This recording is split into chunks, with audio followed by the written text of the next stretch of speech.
Harka fuuni daawwattootaa fi dhaggeeffattoota keenya nagaan keenya kabajaaf jaalalaa bakka jirtan maratti isin qabu jecha oduuwwan wayitaawoo yeroo kanaaf qopheeffanneen isinitti himaa dursa oduu ijoo. Irree fi gaachanni saba Oromoo waraanni bilisummaa Oromoo wayitaa bilxiginnaan maqaa WBOtu galaa jira jedhuun burjaajii uumaa jirutti lola jabaa zoonilee sadiin geggeesseen injifannoo culuqaa galmeessuu ifoomseera.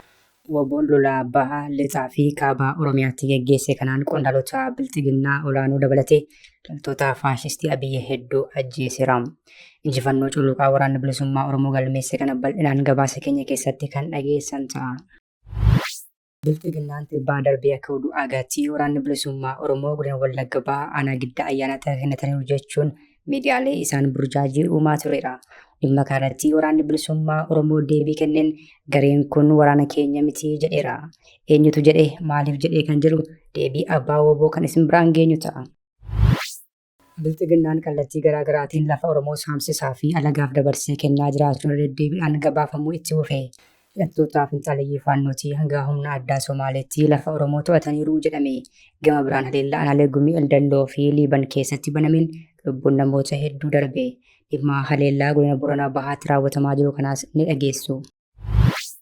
Ajjechaan qondaalota olaanoo naannichaa irratti raawwatamee dhugaa ta'uu mirkaneessuun gaddi guddaan itti dhagahamuu yoo ibsu Bilxiginnaan kaampii lafa jalaa gareetti ijaarrachuun akka buufata fayyaatti itti fayyadamaa ture ammoo to'adheeraa jedhe.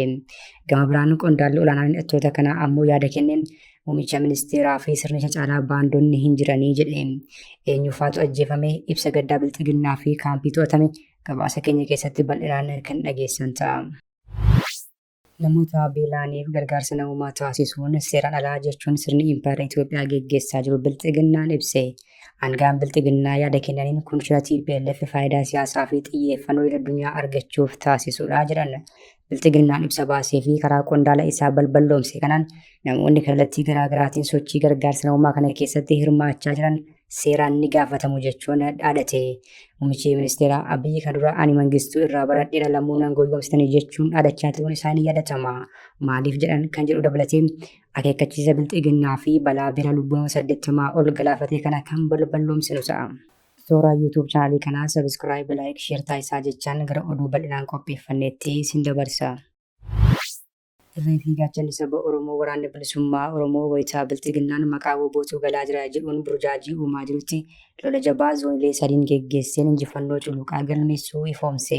WBO lola bahaa lixaa fi kaaba Oromiyaatti geggeesse kanaan qondaalota olaanoo Bilxiginnaa ittiin dhaadatu dabalatee loltoota faashistii Abiyyi hedduu ajjeeseera. Irree fi gaachanni saba Oromoo waraanni bilisummaa Oromoo lola jabaa waraana faashistii Abiyyi kan barcuma aangoo nama dhuunfaa tiksuuf bobbaatee hawaasa nagaa dadartuu fi impaayera bultoota tiksuuf yaaltu waliin lola jabaa geggeessuun injifannoo culuqaa galmeessuu itti fufee akka jiru ifoomse. Akka kanaan irree fi gaachanni saba Oromoo waraanni bilisummaa Oromoo zoon lixaa godina Horroo Guduruu Wallaggaa aanaa Jaardagaa Jaartee ganda Haroo Daadhii jedhamutti gaafa muddee 25 bara 2025 lola jabaa waraana faashistii Abiyyi kana waliin geggeessaa ooluu maddeen naannoo sana gabaasaniiru. Lolli kun waaree boodee akka lakkoofsa impaarettiitti naannoo sa'aatii 9 booda kan eegalame yoo ta'u, WBOn loltoota PP kana hedduu ajjeesuun kan madeessee ishee hafte ammoo ari'ee magaalaatti ol dachaasuutu himame. Bifuma wal fakkaatuun godina Qeellam Wallaggaa aanaa Sayyoo keessatti waraanni bilisummaa Oromoo zoonii lixaa gaafa muddee 25 bara 2025 lola jabaa loltoota faashistii Abiyyi kana waliin geggeessuutu ifoome. Irree fi gaachanni saba Oromoo waraanni bilisummaa Oromoo lola aanaa kana ganda Eeshootti geggeesseen loltoota faashistii Abiyyii fi kaadiroota aanichaa du'aan adabeera. Injifannoo WBOtiin kan weeraran kaabinoonni aanichaa wal qorachaa fi walidhaa jiraachuunis gabaafameera.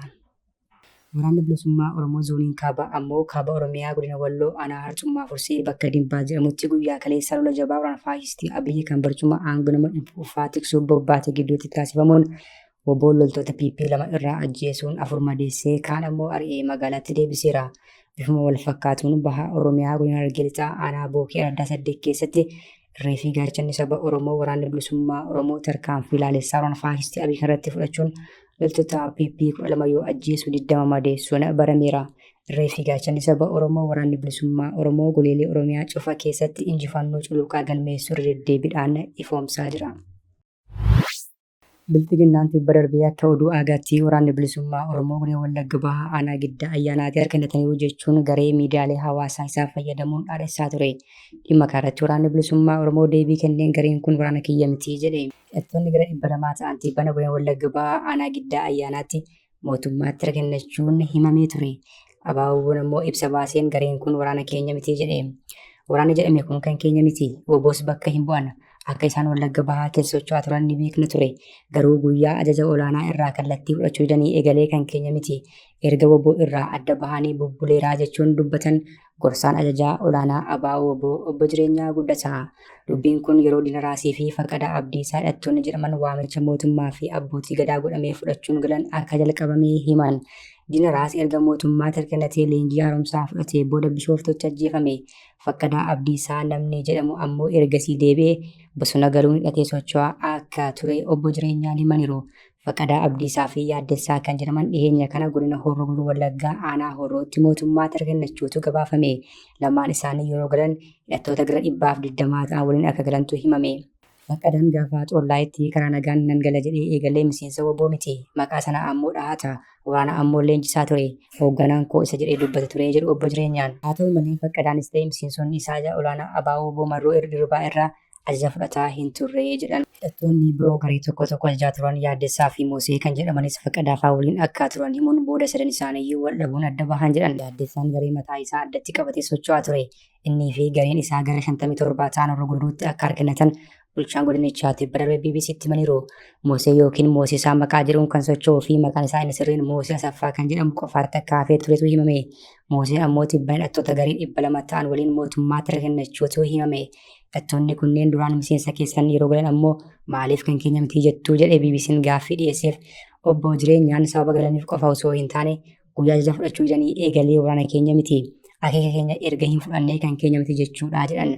Akka yakkaaf dhimma hin bahamneef sirnatti deebisuuf yaalaa turre. Gaafa mootummaatti harkannatan ammoo dhumate jechuudha jedhan. Uummanni akka hidhattoonni kunneen miidhaa isaan irraan gahaa turan himataa turan. Erga waraana keessan hin taane maaliif kan keessan akka hin taane uummataaf hin beeksisnee gaaffii jedhuuf gara kaayyoo jalqabaa yookiin waraana bilisummaa Oromoo ta'utti deebisuuf yaalaa turre. Hidhattoota deebisnee muraasas qabna. Leenji'anii hidhatanii waan jiraniif kanatti fayyadamuun akka hin hojjenneef gorsinee deebisuuf yaalaa turre jedhan obbo Jireenyaa Guddataa. Namoota nagaa hedduu ajjeesuu, ukkaamsanii maallaqa guddaa gaafachuun naannoo hidhattoonni kunneen socho'atanitti waanuma baratamaa ture. Jiraattonni tokko waan isaan gahuu saammatanii galan jechuunis komii dhiyeeffatu. Obbo Jireenyaan waa'ee sochii hidhattoota kanneenii hin dhoksine addunyaatti himaa turre jedhan. Duraan hanga ajaja keenya jala turanitti waraana keenya turan. Erga ajaja keenya fudhachuu didanii garuu waraana keenya mitis jedhaniiru. Obbo Jireenyaan waraanni keenya ofii isaa wareegama uummata bilisa baasa jedhee socho'a malee uummata irra miidhaa geessa jechuun hin socho'uu jedhan. Haa ta'u malee hidhattoonni bahaa Wallaggaatti haga giddu galeessaa keessa socho'an gocha akkasii keessatti hirmaachuun yeroo dubbatamu maroo dirribaa galixaatti hunda isaanii waamuu himan obbo Jireenyaan. Hidhattoonni hundinuu ajajoota isaanii hunda waliin mari'achuu fi wal qeequun akka deebi'aniif gaafa waamuu irraa hafan. Sanyii Nagaasaa, Yaaddessaa fi Moosisaa fa'aa dabalatee irraa hafanii jedhan. Warra yeroo isaa didanii hafan warra mootummaatti amma harkannatanidha. Qeeqaa fi kallattii haaraa fudhachuuf eeyyamoo hin turre jedhan obbo Jireenyaan. Uummata irratti miidhaa qaqqabsiisuun kaayyoo irraa maquu fi hoogganaa olaanaa irraa isaa fudhachuu irraa dhufe jedhan obbo Jireenyaan. Bilxiginnaan kallattii garaa garaatiin lafa Oromoo saasisaa fi alagaaf dabarsee kennaa jiraachuun deddeebiidhaan gabaafamaa jira. Hidhattoota finxaaleeyyii faannootii hanga humna addaa Somaaleetti lafa Oromoo to'ataniiru jedhame. Gama biraan haleellaan Alee Gumii Eldalloo fi Liiban keessatti banamee lubbuun namoota hedduu darbe. Mootummaan naannoo Somaalee karaa godina Boorana Bahaatiin Oromiyaa irratti lolli banee itti fufuun lubbuu jiraattotaa dabarsaa jira jedhame. Mootummaan naannichaa karaa Alee Gumii Eldalloo fi Liibaniin humna guddaa bobbaasuutu himame. Haleellaan mootummaa naannoo Somaalee guyyoottan darban walitti aansee adeemsifamaa akka ture jiraattonni himaniiru. Haleellaan humnoota mootummaa naannoo Somaalee ammas itti fufuu jiraattonni dubbataa jiru. Mootummaan naannoo Somaalee humnoota garmalee hidhatan hedduminaan konkolaattota loltummaatiin nutti bobbaasee jedhu jiraattonni yaada kennaniin. Haleellaa humnoota mootummaa naannoo Somaaleetiin lubbuun namoota nagaa hedduun darbuu fi kanneen madaanis hedduu ta'utu himama. Mootummaan naannichaa mi'eessoo hanga cinaaksanii hanga Baalee fi Boranaatti duula cimaa bira lafa Oromiyaa irratti erga banee ammoo bubbuleera. lafti Oromiyaa bal'aan naannoo kanaan akka qabamee jirus ragaaleen mul'isan heddummaataniiru. Lafoota kana irratti mootummaan naannichaa caasaa aanaa fi godina haaraa diriirfatee eenyuma kana mana marii naannichaatiin raggaasiseera. Mootummaan naannichaa mooyyaalee qe'ee Oromoo taatee fi heerri naannoo Oromiyaa keessa ta'uun beekuu irratti caasaa magaalaa diriirfate. Karaa godina Baaleetiin lafa kiiloomeetira hedduun Oromiyaa keessa seenuun magaalaa Haroo Dibbee jedhamtu kan godina Baalee walakkaa jirtu giddugala godhachuun godina Gurraa Dhaamolee jedhee mootummaan naannoo Somaalee godina haaraa lafa Oromiyaa irratti labsateera. Gama Harargeetiin Cinaaksanii fi Anaalee hedduu uummata buqqaasaa jiraachuu ragaaleen ni mul'isu. Dirree dhawaa dachee Oromiyaa taate mootummaan naannichaa koote jedhee Oromoon homaa akka keessaa hin qabne karaa namoota mootummaatti dhiyoo ta'aniitiin dubbachiisaa tureera. Dubbii ministeerri muummee Abiyyi tibba darbee paarlaamaa irratti dubbisa ilaalchisees ministeerri muummichaa dhiifama akka gaafatan hanga akeekkachiisutti gahamee ture. Kana malees pirezidaantiin naannichaa obbo Mustafee Mohaammed akka waan dirree dhawaa naannoo Somaalee keessa jirutti kaabinee isaanii waliin ta'uun magaalaa dirree dhawaatti argamuun keessummoota mootummaa federaalaa wayita simatanis mul'ateera. Dabalataanis humnoonni naannichi bobbaase dhiyeenyuma kana magaalaa dirree dhawaa weeraruun uummata ganda tokkoo buqqisanii dubartii ulfaa Naasiyaa Ziyaad jedhamtu ajjeesuun ni yaadatama. Ajjechaan qondaaltota olaanoo naannichaa irratti raawwatamee dhugaa ta'uu mirkaneessuun gaddi guddaa itti dhaga'amu yoo ibsu kaampii lafa jalaa gareechi ijaarrachuun akka buufata fayyaatti itti fayyadamaa ture dheeraa jedhee bilxiginnaan. Gama biraan qondaalli olaanaa hidhattoota kanaa muummicha ministeeraa fi sirna isaaniitiin baandota jechuun yakkeera. Bilxiginnaan dargaggoota impaayirtii fedhii isaanii fi bilchina umurii isaanii malee dirqiidhaan guuruun leenjii gahaa osoo hin kenniifin gara adda waraanaatti ergaa kan jiru yoo ta'u, kanaanis waraanni isaa bakka bobba'e maratti injifatamaa fi harka kennachaa jira. Kunutu kanaan jiru gareen finxaaleeyyii faannoo naannoo Amaaraa keessatti haleellaa qondaaltota bilxiginnaa irratti raawwachuun ajjeesuu itti fufaniiru jechuun bilxiginnaan karaa waajjiroota isaa ifoomse. Gadda hoogganaa waajjira milishaa aanaa Qe'oot Mohaammed Saidii fi konkolaachisaa isaan wajjin ture Aschaaloo Zawuduu hidhattoota kaan ajjeefamuutu ifoome. Kaleessa ammoo godina Walloo Kaabaa aanaa Harbuutti hoogganaa waajjira bulchiinsaaf nageenya aanichaa kan ta'an ajajaan kumaa Huseen Mohaammed ajjeefamuu isaanii waajjira koominikeeshinii aanichaa ibseera. Bilxiginnaan ibsa baasee kanaan ajajaan kumaa Huseen Mohaammed diina fuuldura dhaabbatee osoo falmuu biyyaa fi saba isaaf wareegamee jedheera. Kunutu kanaan jiru raayaan isaa impaayiritti ibsa baaseen gareen finxaaleeyyii kun lafa jalatti buufata fayyaa ijaaree dhimma itti bahaa kan ture to'adheeraa jedhe. Kunis Gojjam Bahaa keessatti akka ta'e ifoomseera. Kutaa 11 fi ibsaa dabalatee tajaajiloota baay'ee kan qabu buufanni fayyaa hidhattoonni faanoo dhimma itti bahaa turan kun yeroo ammaa to'annoo bilxiginnaa jala galuutu himame. Qondaalli faannoo Mirree Wadaajoo jedhamu yaada kenneen warreen tibbaa naannoo Amaaraa keessaa mootummaa kennatan jedhaman kanneen irratti bobba'anii turanii fi gaafa irratti baramu rifaatuma kennatanidha jedhe. Kunis ammoo qabsoo keenya qulqulleessaa jedhe. Hololli baandaa jedhamu irratti deemaa jira kan jedhu qondaalli kun bilxiginnaa caalaa baandaan hin jiru jedheera. እኛ ባንዳ የሚባል ስም ይወጣልና አሁን አብይ አህመድ አረብ ኤሚሬቶችን እያመጣ አዲስ አበባን እየቸበቸበ በእነሱ ድሮኖች የአማራ ህዝብ እየተጨፈጨፈ ባንዳ ተብለዋል። አብይ አህመድ ባንዱ ሀገር ሄዶ ተተኳሹም ባንዱ ሀገር ሄዶ ድሮኑም ባንዱ ሀገር ሄዶ መድፉን እያመጣ ሲጨፈጭፍ እኛንን ባንዳ እኛ ለሀገር የቆምን ታሪክ ያሳየን አሁንም ታሪክ እየሰራን ያለን ባንዳ ብለን እንደማንጠራ namoota beela'anii fi gargaarsa namoomaa taasisuun seeraan jechuun sirni impaayera Itoophiyaa geggeessaa jiru bilxiginnaan ibse. Aangaan bilxiginnaa yaada kennaniin kun shira TPLF faayidaa siyaasaa fi xiyyeeffannoo addunyaa argachuuf taasisudha jedhan. Bilxiginnaan ibsa baasee fi karaa qondaala isaa balballoomse kanaan namoonni kallattii garaagaraatiin sochii gargaarsa namoomaa kanaa keessatti hirmaachaa jiran seeraan ni gaafatamu jechuun dhaadate. Bilxiginnaan qaamoleen keessaa fi alaa maqaa beelatu naannoo Tigraayitti mudate jedhuun sochii taasisaa jiran akeekkachiisuun tarkaanfii madaalawaa irratti fudhadha jechuun dhaadate. Bilxiginnaan qaamoleen biyya alaa deeggarsa taasisaa turan midhaan daanawwan nyaattee fi ture akka dhiyeessaa turan ibsuun maqa balleessaa kan ture yoo ta'u, isumayyuu ammoo ofii daakee deebisee irratti erguun gurguratee ittiin meeshaa waraanaa bitachaa ture jechuun ragaaleen garaagaraa ni ifoomsu.